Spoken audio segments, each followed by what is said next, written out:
American president maintains America is healing. I'm Patricia Carvelis, live from the lands of the Wurundjeri people in Melbourne. Welcome to Afternoon Briefing. Wall Street has had its worst day since March 2020, with losses calculated at more than $3 trillion. The Australian stock market fell by as much as 2% in early trade.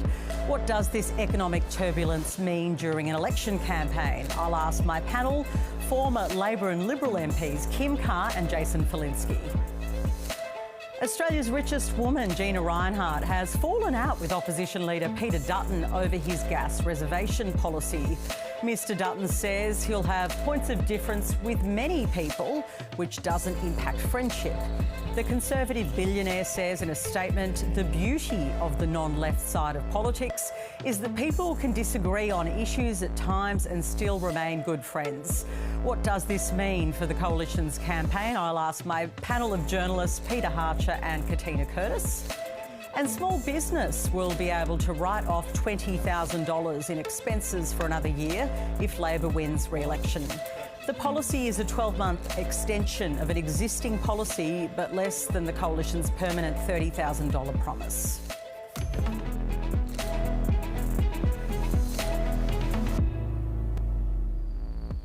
Staying with our top story, US President Donald Trump was bullish on the future of the American economy when responding to massive losses on the stock market triggered by his tariff plan. On board Air Force One, President Trump said America was healing and a market boom is coming. It's to be expected where this is a patient that was very sick. We really inherited a terrible economy, as you know, with a lot of problems, including loss of manufacturing and plants closed up all over the country. You know, we've lost 90,000 plants since NAFTA, if you think of that. Australia got a shout out yesterday in Donald Trump's tariff announcement in relation to our ban on American beef imports due to our biosecurity laws. US Commerce Secretary Howard Lutnick again made it clear on CNN overnight that our beef laws are a major sticking point for the United States. Europe won't let us sell beef. Australia won't let us sell beef. Why? Hormonal chemicals. Yeah, no, that's not why. It's because they want to just protect. I know. They want to say, oh, what, the seeds are different, right? Other people in the world are using seeds that insects. Come on, this is nonsense. This is all nonsense. What happens is they block our markets. Just to be clear, it's a science-based decision. Now, Prime Minister Anthony Albanese was asked today whether he had any advice for cattle farmers and producers. He says he'd only spoken to a couple in the last 24 hours, but was confident they would be able to continue selling into the US market. Tariffs are a cost on the country that's imposing them, on those consumers in the United States. That is what will occur. There aren't more head of cattle today on cattle stations in the US than there were yesterday. Everyone's costs have gone up by at least 10%, and therefore the competitive position of Australian beef has not changed. So they will continue to access the US market. As for Australia's continuing negotiations, the Trade Minister, Don Farrell, says he's not afraid of the US president as discussions take place with his American counterparts. Look, I'm not scared of President Trump. I think what we now know is if he says something, we should assume that that's what he's going to do. But look, my job as Trade Minister is to represent the best interests of Australia, to get these tariffs removed, to negotiate. We've got the track record on the board for negotiations. Well, we are now 1 week down into a 5-week federal election campaign, and our leaders have spent more time, it seems, this week talking about Donald Trump and the United States tariffs than, in some ways, their own policies. Now, Donald Trump has always been the wild card in the election campaign. What he says and what he does has been the unpredictable event that both sides of politics have been preparing for. And while just a few months ago it was Anthony Albanese under pressure, with incumbents being tossed out across the world because of the inflation crisis, Trump's radical tariffs are doing something quite different and something quite unpredictable. They are making a very nervous group of voters look more favourably on their leaders, especially if they're seen to be standing up for the national interest. Now, Peter Dutton's claim that he would have got a better deal if he had been Prime Minister is the hypothetical claim he makes that actually can't be tested, right? The big gamble for him is whether people believe him and whether the idea of doing deals and what we potentially give to Donald Trump in those deals is appealing to Australians. What we know is that both leaders say they won't trade away biosecurity or the PBS, these key things that we care about as a country. But the big question still remains, what price is Australia willing to pay to negotiate a 0% tariff? And that still is largely unknown. Well, one of the idiosyncratic Australian political colloquialisms applied to policy questions is, and I know you've heard it, in fact, I've probably said it a few times, does it pass the pub test? Essential is a strategic communications and research company that currently is doing qualitative research for the Labor Party in their campaign. And they also conduct their own pub test with voters. Peter Lewis is their executive director and is my guest this afternoon. Peter Lewis, lovely to speak to you. Hi, PK. Now, your polling found out which leader Australians want to have a beer with most. Before I get the result, why did you even ask it? Look, we've been running this series right back to 2016 when it was Bill Shorten versus Malcolm Turnbull. And it's, on one level, a bit of fun, but it is also, there is something there, right? It is about the idea of how do people relate to politicians. In the hypothetical pub test, very few people go to the pub to ruminate over politics anymore, only when there's an election on and there's a camera crew in hand and some awkward-looking politicians and locals. But what I can tell you is, over the series, Bill Shorten was ahead of Malcolm Turnbull in the pub test, 57-43.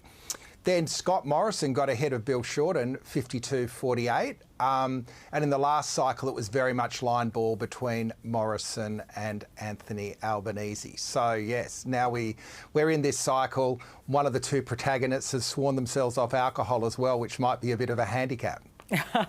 All right, so what are you seeing in these patterns then when you ask the questions about these guys?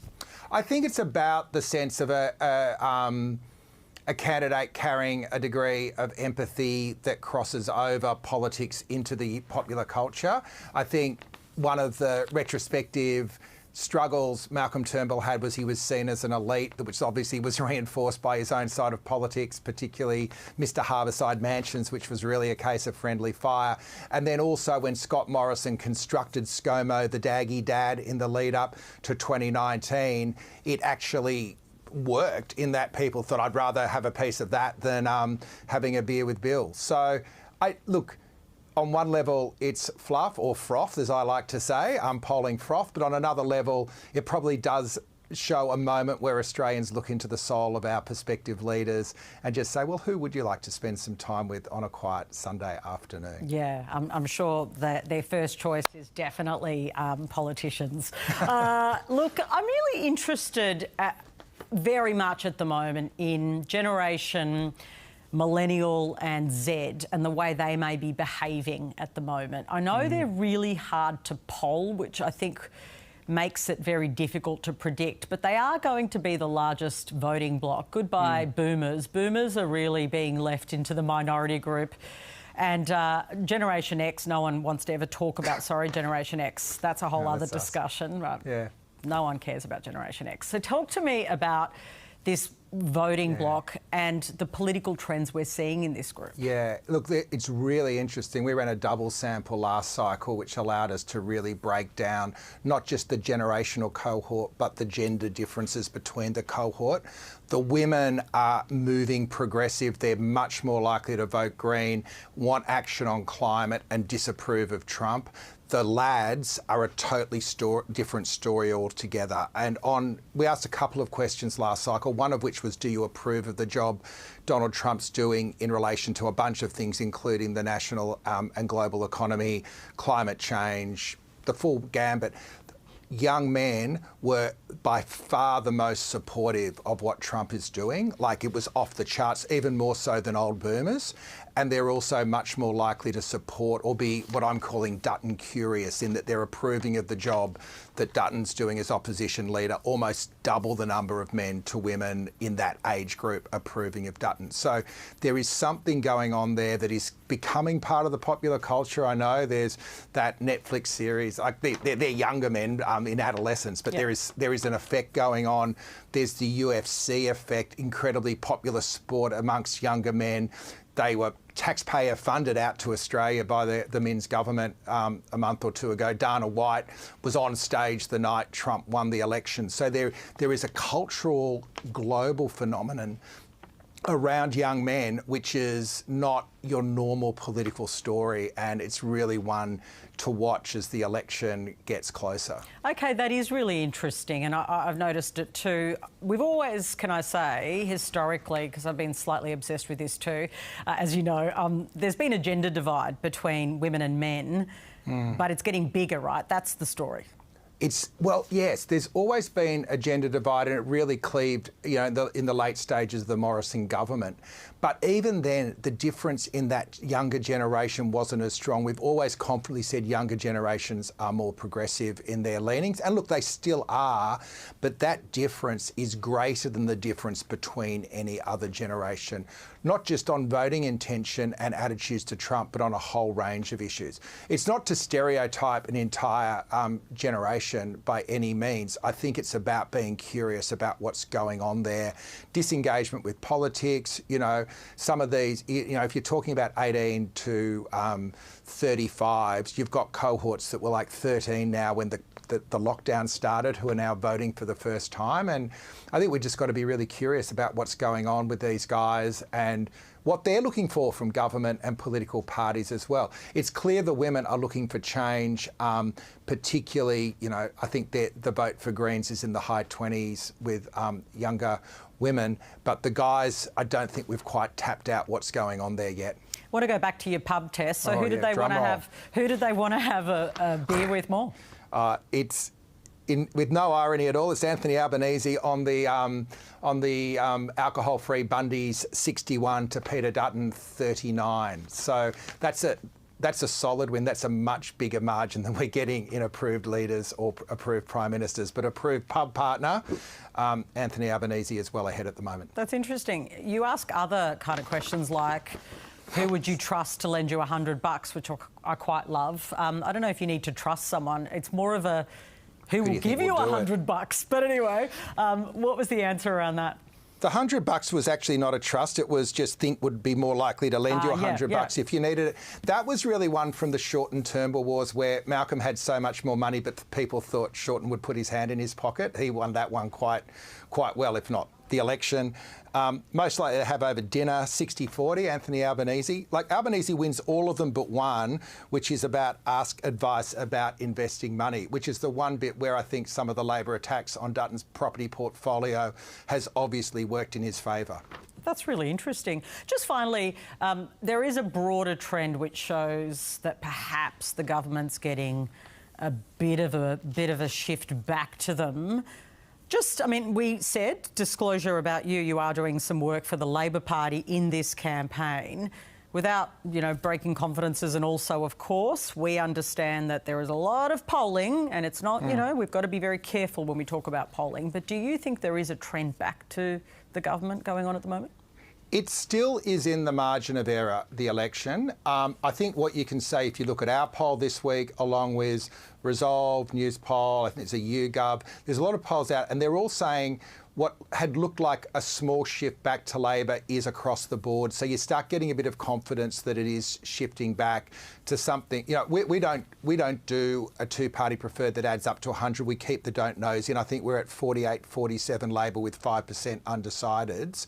But I also think that the critical question is going to be the distribution of that vote and where if there is any movement, where it's occurring. Obviously, 20 plus seats to form government is a very heavy lift, as is holding only losing 1 or 2 seats. And I think, you know, with the redistributions, Labor actually needs to pick up seats to keep majority. So I think the election's still to be run. I think there are commentators who are watching it every day. I'm a little bit in the weeds, so I wouldn't want to give a helicopter perspective. But I think the government is in a better position than it was maybe 6 to 8 weeks ago. And the noise of Trump, I think, is causing challenges, particularly for Peter Dutton's preferred frame of strong weak, because at the moment, as we saw yesterday, do you back in the leader who you say is weak? Do you try to find some sort of differentiation with him? And if you go too far one way, you're going to upset the patriots of Trump or whatever Clive Palmer's group is. On the other side, you're going to upset the beef producers. So he's kind of caught between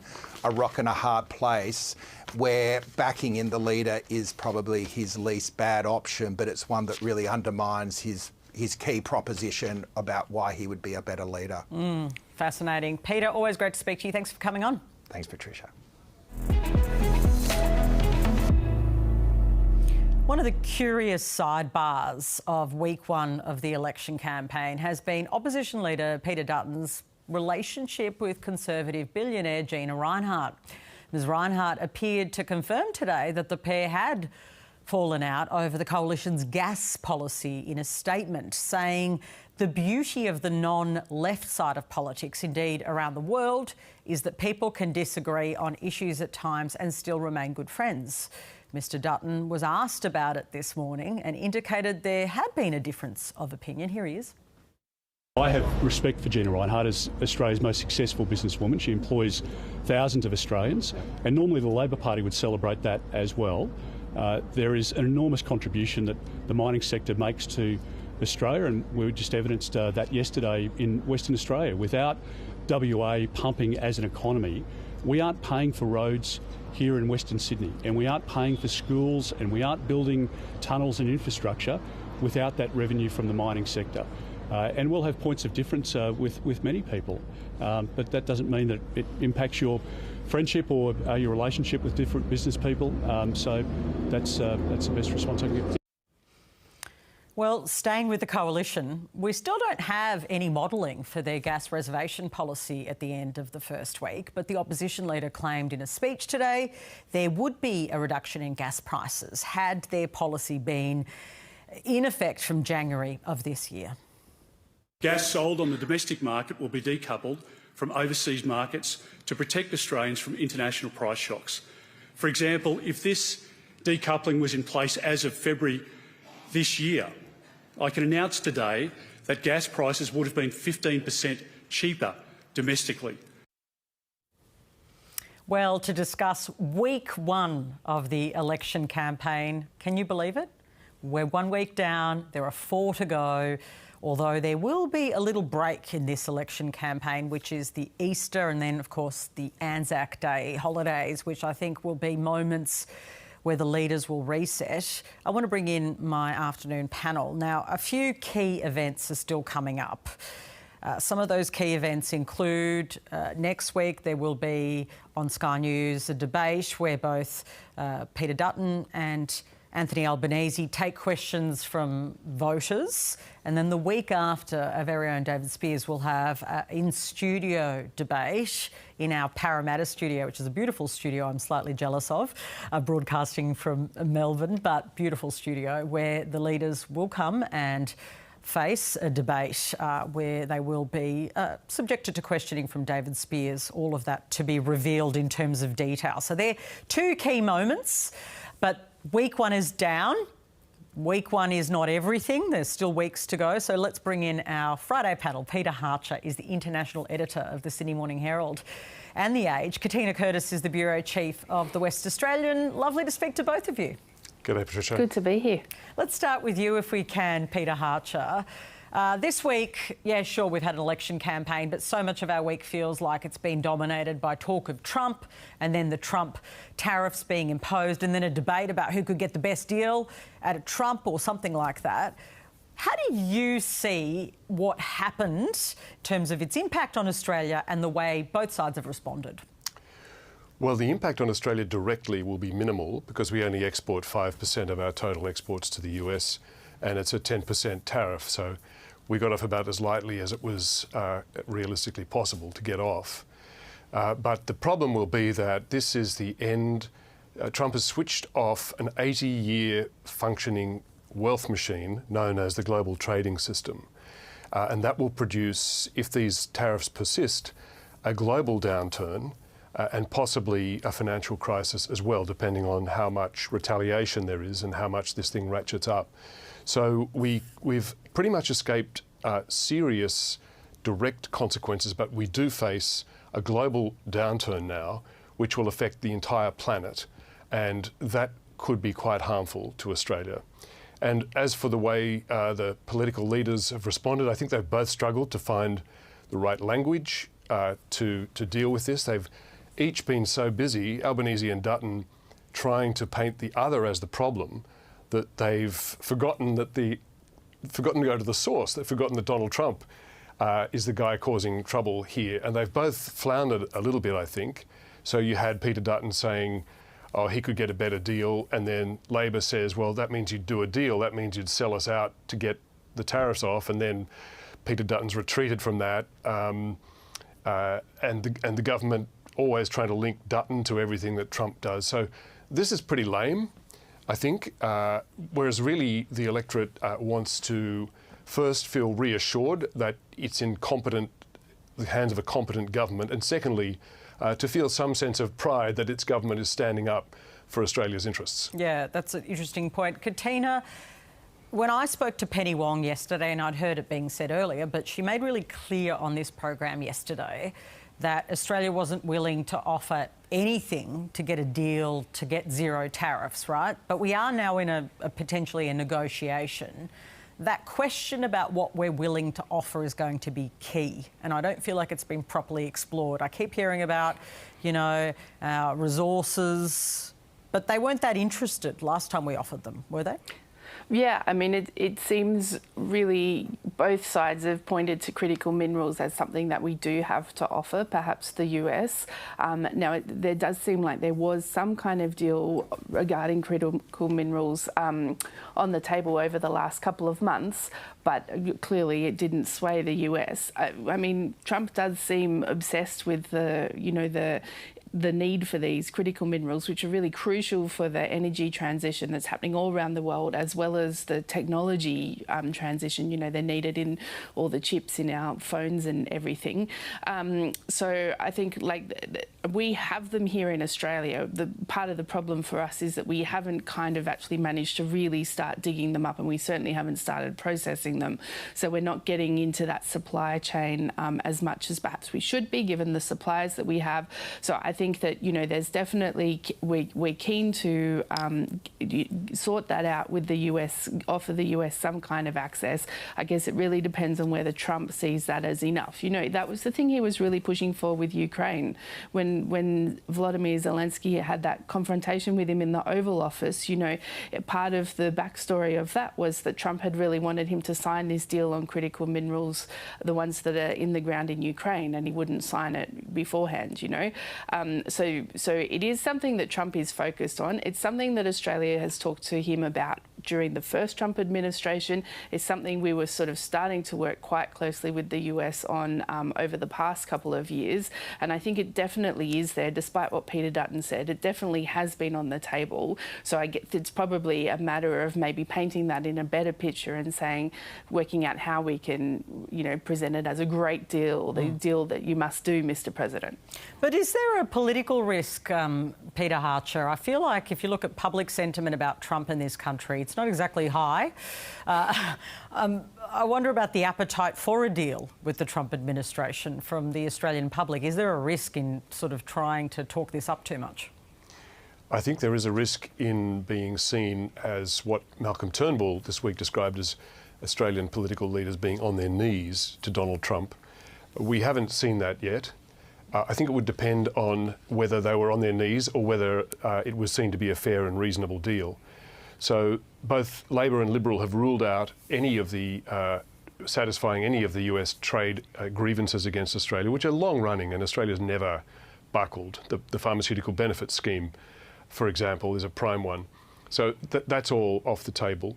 But critical minerals are, if I may say, critical. The Trump administration has issued a couple of executive orders in the last couple of weeks which set up such an ambitious program for breaking China's stranglehold on the market, the global market for critical minerals, that really it's impossible for the US to achieve them without Australia's supply of critical minerals and rare earths, which are vast. Kevin Rudd's line, dealing with Americans, is he says, if you look at the map of Australia, you're looking at the periodic table. We've got everything you could possibly want. And it's accessible. American companies and investors are welcome. And what Albanese is trying to put together with this critical mineral strategic reserve, I think, is to get a bundle of mineral rights and entitlements, put them in a basket of some sort, and present them as a negotiating negotiating package. I think if it's presented as a co-development plan rather than an abject surrender, that could well be entirely reasonable and acceptable to the Australian public. I want to sort of pivot to talking about the week that we've just had. Obviously, tariffs and Trump have been a big part of it, but it's been bigger. First week of the election campaign down. First to you, Katina, what is your verdict on the performance of the leaders and the messages they've been trying to send? Well, I think that the PM has probably had a slightly better week than Peter Dutton, but there's not much in it at this point. I really think the main difference would be if you put aside that maybe the last 2 days that are totally dominated by Donald Trump, but in the actual kind of domestic campaign, the PM has had messages that he is talking about things he's offering. We've seen him with his Green Medicare banner everywhere. He's talking about health funding in particular, but the tax cut, of course, as well. Peter Dutton, I think, has faced a lot more questions about what his plans actually are, and there's almost all of the policies the Liberals have put on the table so far. There's a big question that remains for them, which is how.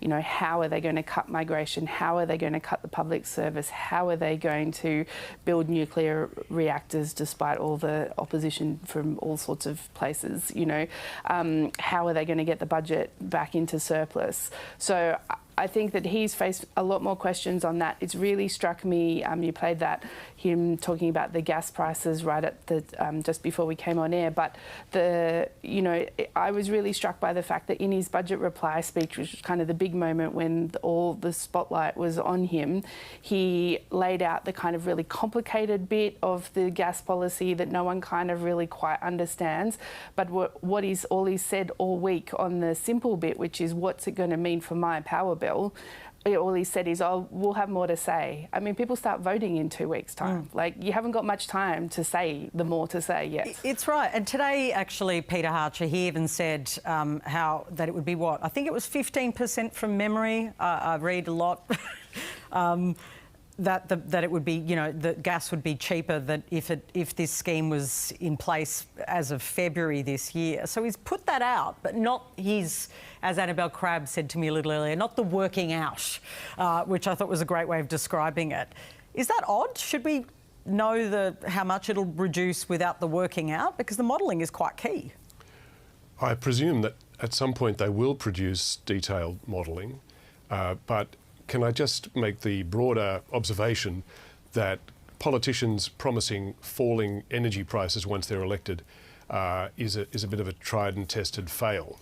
And it's a mug's game, really, but, Albanese promised a $275 a household cut in electricity prices, which, of course, it's gone the other way.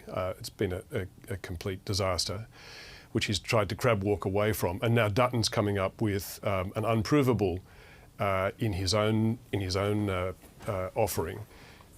It's just apart from the fact that it's a mug's game, Patricia, there's the fact that modelling, even if they produce it in detail and put it on the table, we've tended to give in political coverage in Australia near biblical status to modelling, but modelling is just a collection of assumptions. You put silly assumptions in, you get ridiculous answers out.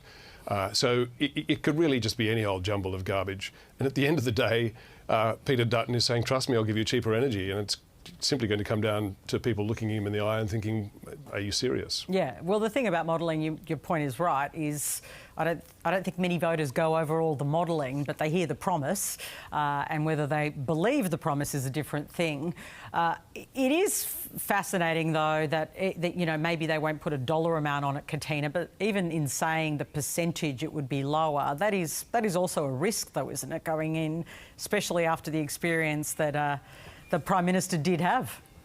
Oh yeah, anything that you offer that's a proper KPI with measurable output or a measurable target. I mean, that's always going to be a risk. But it does perhaps, it is necessary, I think, that people understand. I still don't know that saying gas is going to be 15% lower. It's a little bit like how they've said, well, the nuclear is going to cost 44% less. So it's still a little bit nebulous about what does that actually going to mean for household power bills for voters. And perhaps means a bit more for industry, who obviously have gas as a more direct input into what they're doing. Yeah, and there's been a lot of pressure in this campaign generally on the coalition to establish their bona fides on what they're going to do on the economy generally. Peter Harcher, do you think they're kind of making that clearer yet? No, not really. I've been surprised at how ill-prepared the coalition is. This has been coming for 3 years, this campaign, but they've really left the electorate wondering. They talk a lot about having to cut reckless government spending, but at the same time they're proposing hundreds of billions of dollars in entirely government-funded outlays to build a nationalised nuclear energy system, which, even on the coalition's most optimistic projections, won't be operating for at least a decade, and therefore is irrelevant to the decade of vulnerability ahead. So it's a pretty bizarre set of mixed messages. There is no... they keep talking about the importance of productivity and the importance of growth.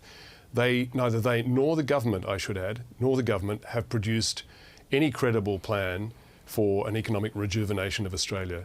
And that's always a good thing to have, but especially when you're being assailed by both on the security side by the Chinese Communist Party, and on the economic side by what used to be known as the Republican Party and is now the Donald Trump Party. So economic resilience and economic rejuvenation is the heart of a country's strategic strength, because you can't buy anything or pay for anything unless you've got a vibrant and growing economy, and neither party is offering us a pathway to that. They're just dangling trinkets in front of us at the moment, which is not surprising, but a bit insulting to the national intelligence, regardless.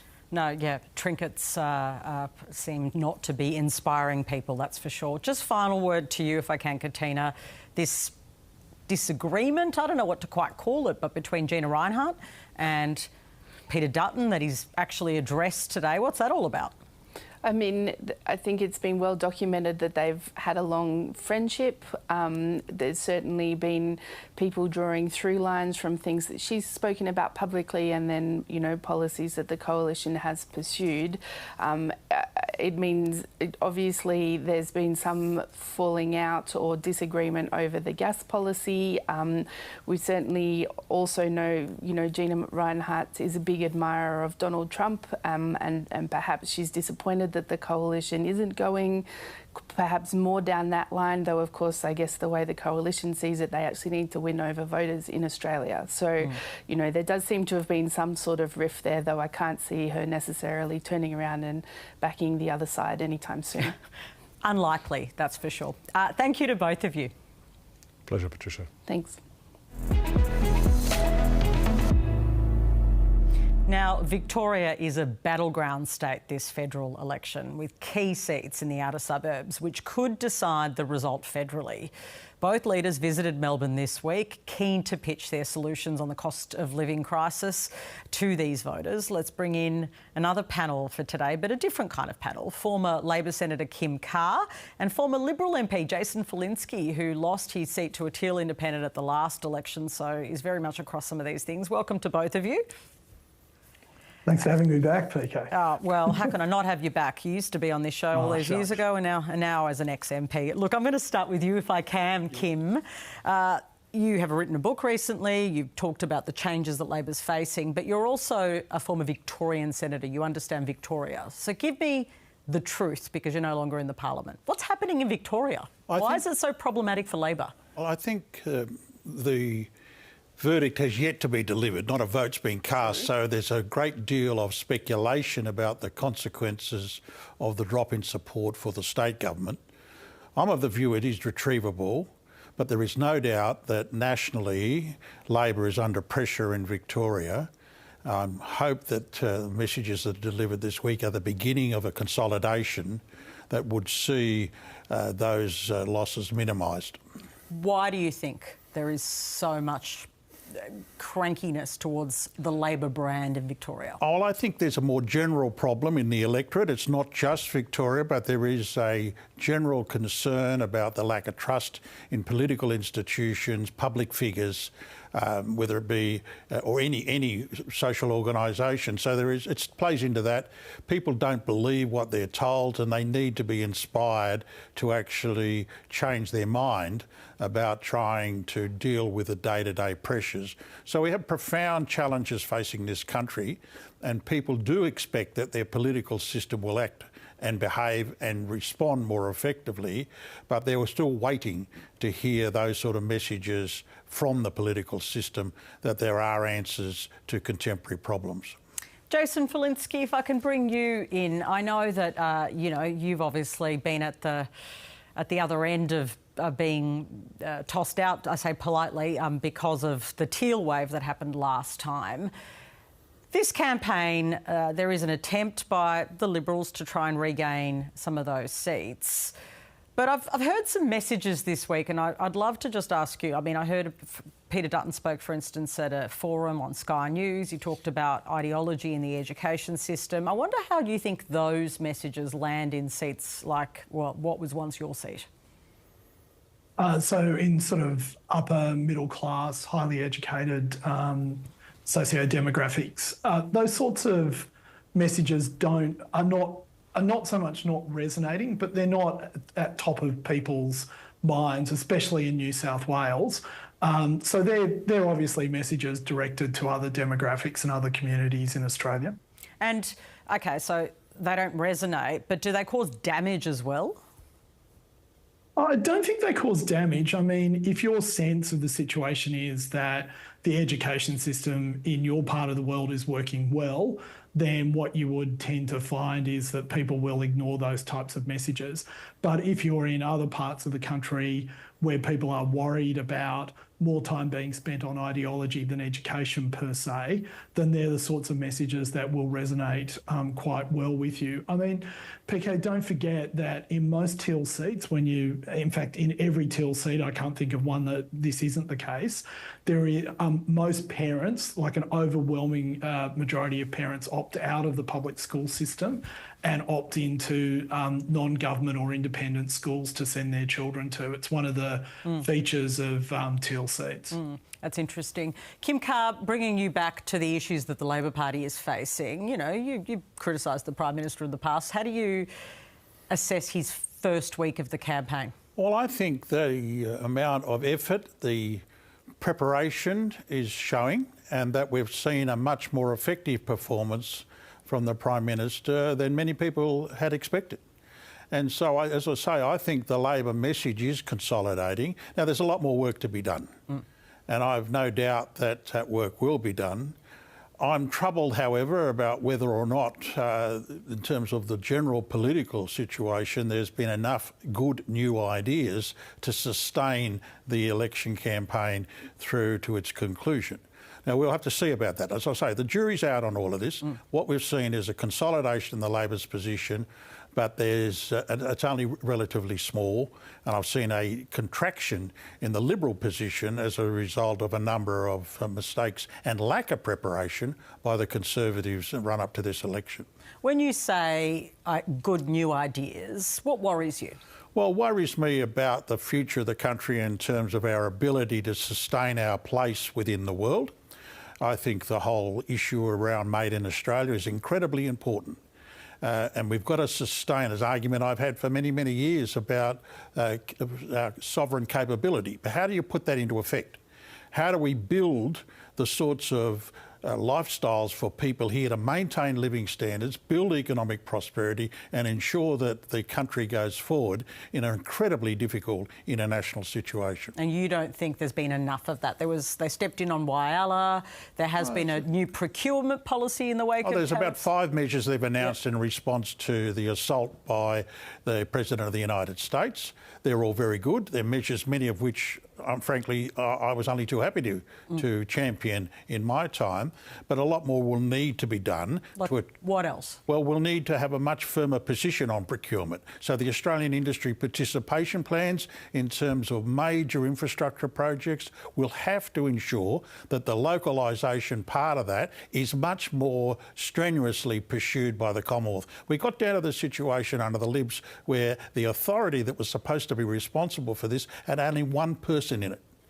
We weren't able to actually determine how much local engagement there was with big international projects in Australia. So we need to take that sort of work. Made in Australia, the badge that I wear on my lapel is a really good measure to be able to encourage people to buy Australian. There needs to be a lot more work done to ensure that investment is able to be attracted for new industries as well as modernise traditional industries. So the action we're taking on anti-dumping, I mean, a great bulk of that work at the moment, about 84 measures, I think, that are underway at the moment, needs to be strengthened. And the government has already acknowledged that that has to be done. I want to bring you in, Jason Falinski, on another issue that I see, which is, and I'm seeing it in all of the data we're getting here at the ABC, a big concern around the intergenerational fairness, if you want to call it that. You know, whether it's housing, taxation, the idea that the system's cooked, particularly against young people. And I don't hear a lot of policies from either of the big political parties, Liberal and Labor, which deals with that conundrum. Do you think that's a problem? I do, PK. I think that one of the big challenges facing Australia moving forward is that our tax system over time has been skewed because we've tried to run too much, for lack of a better concept, social policy through our tax system, rather than leaving the tax system to collect tax and funding social policy through other programs. I think the lack of supply in housing over not just the last 5 years, 10 years, but the last 50 years has been an absolute disgrace. Australia has more land, more available resources than virtually any other nation on the face of the planet. The fact that we have a housing costs equivalent to Hong Kong and Singapore is nothing short of an absolute public policy failure, and something that I'm not normally going to critique the media, but something that the media should really be very, very angry about, and I think all Australians should be angry about. There was recently a book published in the United States by well-known progressive Ezra Klein called Abundance, who made the point that all the affordable housing programs of San Francisco have led to record homelessness, whereas Texas, that just has a simple planning program, has virtually no homelessness, has very affordable housing, and they're about to lap California for the 4th time on renewable energy because they just got out of the way of people's desire to build renewable energy projects rather than the Californian approach. It is, I think, a great shame that in Australia we have taken too many of the wrong lessons from California and have ignored too many of the right lessons from Texas. That's interesting. Intergenerational issues also keep coming up. Are you disappointed Labor hasn't taken on a stronger position on some of these, you know, big taxation reforms? I'm thinking capital gains, negative gearing. We all know what they are. And I think there is time for that. The government's not doing that at the moment, but it's clearly a policy I supported. Do you think they will, though? Well, in time, I think there'll be a necessity to re-examine the taxation system, simply to ensure that we've got adequate resources to fund the projects that people are demanding. You can't simultaneously say, give us more, but of course we want to have a smaller tax base. It's just not going to happen. But it'll take time. And I think there'll be a need to reassess the lessons of 2019. That'll come in due course. But on the question of intergenerational issues, I think it's fair to say that people up to the age of about 40 are said to be more and more disenchanted with the political system. Now, it's not that they're more right-wing, it's not that they're more conservative, they are more anti-establishment. And where politicians fail is where they seek to identify themselves with the existing set of arrangements and become part of the elite. Now, people that come along and say, listen, we want you to protest against it, will get a very significant response, particularly from younger people who feel that the economic system is not working for them and that the political system is not working for them. So if that's the case, why don't we talk about that every day of the election campaign? Well, because there's a lot more people engaged than just young people, and there needs to be obviously a lot more thought put into that proposition. It goes to the fundamental issue that I think in our political system, and that's the breakdown in trust. And I think our political system has yet to come to terms with that seismic flaw that exists right across the nation. Jason Falinski, Donald Trump is the big wild card in this election campaign. And of course, we didn't know who this would impact the most, but it appears, and a lot of commentary has said this week, that it is difficult for Peter Dutton to manage the story around Donald Trump because he's on the right side of politics. Do you think it's a difficult road or narrow path for him to walk? Yeah, he's turned out to be the 800-pound orangutan in the room, hasn't he? Look, I don't think so. I think that Peter Dutton's got a number of avenues to demonstrate that he is better placed to handle relationships with the United States and this particular administration.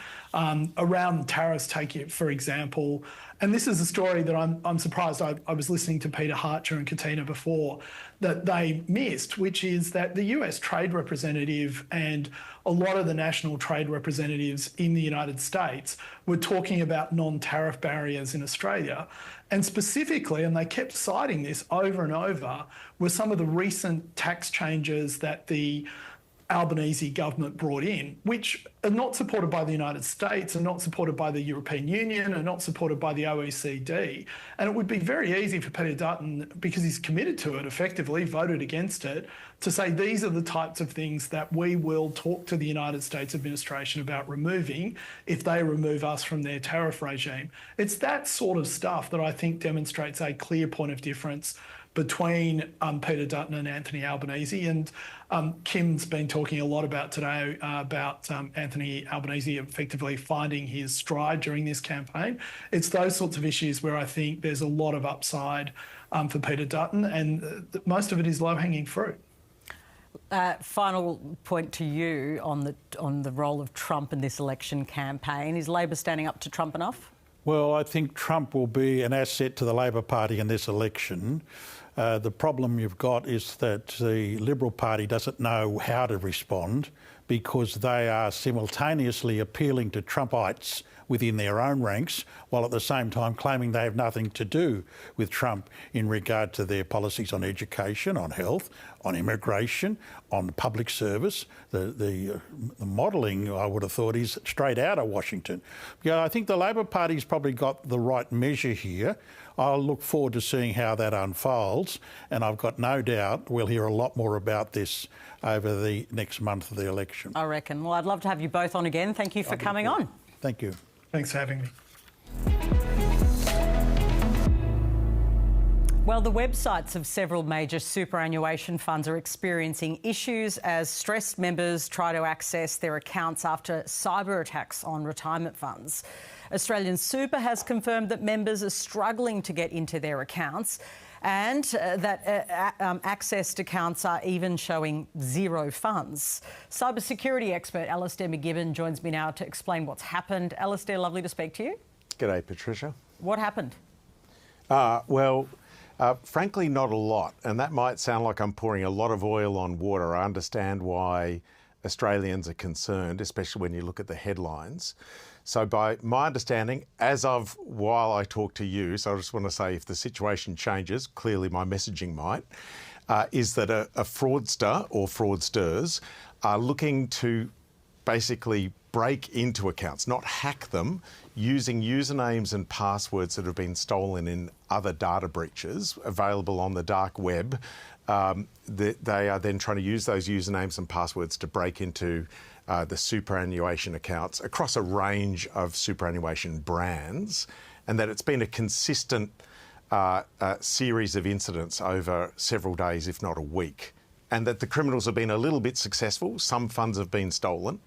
But for the vast bulk of Australians, I just want to reassure them that on the information I have, and I have some pretty good information that hasn't been very successful, but it's a wake-up call. Okay, so you don't think it's so far, and you're right, point of time matters. You don't think it's been so successful. Do we know how many people have been affected then? So I spoke to some folks today who I won't name, who told me that it's probably in the hundreds of thousands of dollars that have been stolen. Remembering, of course, that superannuation companies have trillions of dollars under management, then this is very small sort of statistically, but if you're an account holder that has had funds stolen, of course that's traumatic, but those people should rest assured that those funds will be returned to them. There's no way that superannuation funds will say it's the fault of an end user here or of someone who contributes to superannuation.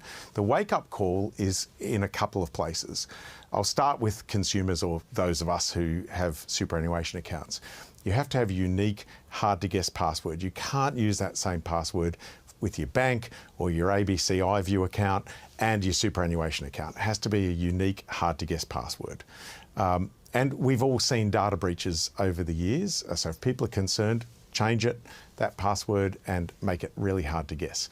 But the other wake-up call is to the superannuation providers themselves, and that is that they have to have sophisticated multi-factor authentication that further locks down those accounts, such that even if a criminal was to give the correct username and password, and the attack that they've been doing is called credential stuffing, which is when they use information that's been stolen from a previous data breach and try to stuff it into the accounts of other providers, then a sophisticated multi-factor authentication would prevent the criminal being successful. And I think what it's highlighted to Australians is that the superannuation providers clearly need to lift their game. Yeah, it sounds very unusual to me that they wouldn't have that kind of process already in place. What's going on? Well, in their defence, and I know several of the people that run security in those big superannuation funds, and they're not having a great day, as you can imagine, nor are people that think their funds have been stolen. And we'll get to why people can't log into their accounts at the moment in a second, if that's okay. We know that they're on a journey, right? Cybersecurity is not a destination, it's a journey. They've been investing a lot more money in securing across a really large attack surface. You can imagine how complex these environments are, and they're protecting as much money as the big banks are, right? So, but Australians generally haven't seen these superannuation companies as banks. They've seen them as something that they contribute to and never really interact with, very rarely log into. And it's this customer interface piece where the advancement needs to be made. Do they need to have this quite sophisticated knowledge of who is logging in, whether it's biometric? My bank, there's a separate app that is used that lets me log into the main bank app, and I use biometrics to do that. It's not infallible. I mean, you'll always meet a crook who's smarter than technology, but it's about reducing the likelihood of these fraudsters who are using really brute force here to try to steal money. The reason why Australians are having difficulty logging into their superannuation accounts today is because, frankly, the headlines have led to people being, quite disturbed, and they're not used to seeing this much traffic onto those websites. My understanding is some superannuation companies have actually disabled the ability for people to log into their accounts. That doesn't send a great message to people, and others are just being overwhelmed, so they're getting an error message. Either way, this is contributing to the concern that Australians have. I just want to reassure them in the conversations I've had, both with the superannuation industry itself and, frankly, with government, is that this is not a cyber attack against Australian superannuation funds. It is a criminal or criminals attempting a fraud that has been, I'd say, not even marginally successful, but certainly a high volume attempt at doing it. But again, I never let a good crisis go to waste, PK, and this is a wake-up call for all of us out there to have those unique passwords, but also, I think more importantly, to the regulators and to those that are regulated, the superannuation companies, to step up their programs on this type of security. It sounds to me like it is an absolute wake-up call. Alistair, thank you. Thanks, PK. So, afternoon briefing right now is broadcasting on linear television. Of course, some of you are watching us on YouTube. But for many Australians, the way they're consuming this election campaign is on their phone, where videos pop up and their algorithm gets worked out. Evelyn Manfield is one of our political reporters in Canberra. She has been specifically keeping a close eye on what the major parties are doing on social media, and we'll be checking in with her every Friday to see what is going on during the campaign. Evelyn, welcome. Hey, PK. Let's start off with this story about content by podcaster Abby Chatfield being referred to the Australian Electoral Commission. What happened?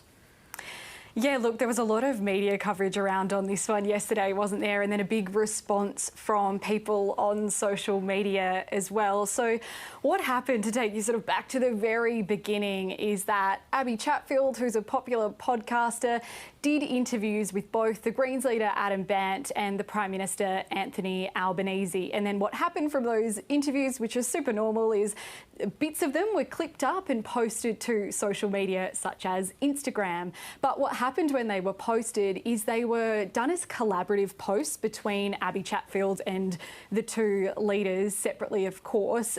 So what happens if you don't spend a whole heap of time on Instagram is, with one of those collaborative posts, they're co-authored, I think is the best way to describe it, where it's like the same video, same caption goes on both profiles and shared then with both of the audiences.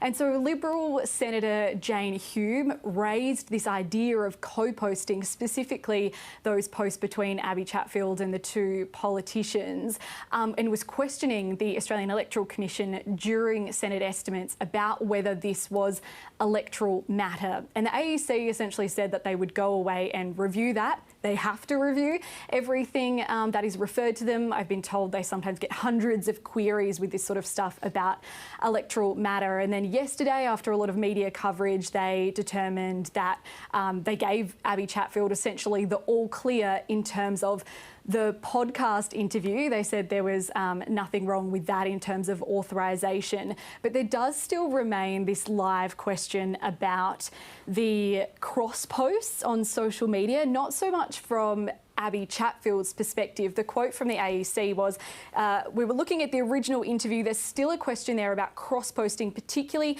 when it comes to how that appears on the pages of the politicians and political parties. So that question from the standpoint of the politicians and parties does remain a live question. And just to give that bit of further background, I suppose, PK, about what classifies as electoral matter, right? The AEC says it has to be designed to influence how someone votes, and it also has to be paid for. And they said that there was no sign of any financial payment or anything from Abby Chatfield there. Now, in the last couple of minutes, let's look at how the different parties are talking on social media. Walk me through it. Yeah, look, it's kind of a similarity in some messages between what they're posting online and the physical election campaign. There's been lots of talk from Liberal politicians in the party about the fuel excise. Of course, we've been hearing that from Peter Dutton on the campaign too. And from a Labor perspective, there was a bit of focus on some comments that Peter Dutton made on radio about wanting to live in Kirribilli House in Sydney rather than at the Lodge in Canberra. But look, we did also see from the Liberal Party, they jumped on that video that, of course, we saw yesterday of the Prime Minister falling off the stage at the event, and then the comments that followed. Here's a little bit of that. Reckons he didn't fall. Prime Minister, we saw that you fell from the stage in Cessnock this afternoon. Are you okay? No, I stepped back one step. I didn't fall off the stage. It looks like you went down. I'm glad to hear you're okay, though. Indeed. Thank you very much. Just one leg went down, but I was sweet. Well, we're going to show you some more content from this election campaign online, including a bit of a funny one posted by Labor MPs Andrew Giles and Dan Repicoli, where they were talking about free TAFE in a rather unusual way. I suppose you definitely don't see that sort of stuff on the campaign. But look, we'll be keeping a close eye on this for you, PK, including looking at content from politicians right across the board. Yeah, it's fascinating, Evelyn. I look forward to it because it's going to get very juicy, and not everyone wants to see it on their phone. If you've missed it on your phone, you get it here, all the best bits. Thanks, Evelyn. And that's afternoon briefing for today. Stay with us here on the ABC News Channel. Joe O'Brien is up next. I'll see you next week.